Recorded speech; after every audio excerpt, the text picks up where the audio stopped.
Netanyahu বাহিনীর আগ্রাসনে মৃত্যুপুরীতে পরিণত গাজা। আবাসিক ভবনগুলো পরিণত হয়েছে ধ্বংসস্তূপে। তবুও থেমে নেই হামলা। গেল ২৪ ঘণ্টায়ও উপত্যকাটিতে সর্বাত্মক হামলা চালিয়েছে ইসরায়েলি সেনারা। অস্থায়ী তাঁবু বলতেও কিছু নেই, আছে কেবল ধ্বংসযজ্ঞ। গাজার স্বাস্থ্য মন্ত্রণালয় বলছে এ পর্যন্ত ৫০,৬৯৫ ফিলিস্তিনি নিহত হয়েছে। হামাস ইসরায়েল ঐক্যমতে না আসায় গাজায় দ্বিতীয় ধাপের যুদ্ধবিরতি শুরু হয়নি, যার ফলে সাম্প্রতিক সপ্তাহগুলোতে গাজার বিভিন্ন অংশে হামলার মাত্রা বাড়ায় ইসরায়েল, যার বড় একটি অংশ দক্ষিণ গাজার রাফা শহরকে লক্ষ্য করে চালানো হয়েছে। নিশ্চিহ্নের পথে রয়েছে গুরুত্বপূর্ণ শহরটি। ৯০% বাড়ি ধ্বংস হয়েছে। পাশাপাশি রাফার ২৪টি সুপেয় পানির কূপের মধ্যে ২২টি ধ্বংস করা হয়েছে। ১২টি মেডিকেল সেন্টারের কার্যক্রম একেবারেই বন্ধ। পয় নিষ্কাশন নেটওয়ার্কের ৮৫% অকেজো হয়ে পড়েছে এবং ৮টি স্কুল ও শিক্ষা ভবন ধ্বংস হয়েছে।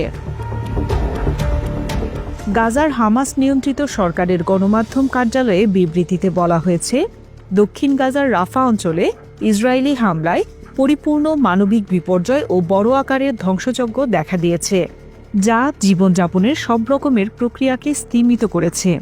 কাতার ভিত্তিক গণমাধ্যম আল জাজিরা গাজার গণমাধ্যম কার্যালয়ের বরাত দিয়ে আরও জানায়, ইসরায়েলি বাহিনী এখন রাফাকে গাজার অন্যান্য অংশ থেকে পুরোপুরি বিচ্ছিন্ন করে ফেলেছে। ইসরায়েলের ভাষ্যমতে তারা মোরাক করিডোর নামে একটি অঞ্চল তৈরি করেছে, যার ব্যবহারে গাজা উপত্যকাকে ২ ভাগে বিভক্ত করা হবে। পুরোপুরি খালি করা হবে গাজা নতুন পরিকল্পনার মতে। খান ইউনিস থেকেও ফিলিস্তিনিদের সরিয়েছে দখলদার ইসরায়েল।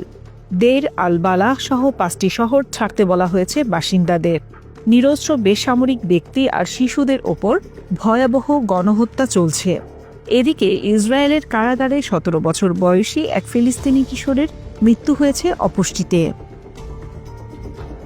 ইসরায়েল কর্তৃক গাজায় চলমান গণহত্যার প্রতিবাদে আজ ফিলিস্তিন জুড়ে সাধারণ ধর্মঘটের ডাক দেওয়া হয়েছে। ফিলিস্তিনের জাতীয় ও ইসলামী শক্তিগুলো এক বিবৃতিতে এ ধর্মঘট কর্মসূচির ঘোষণা করে।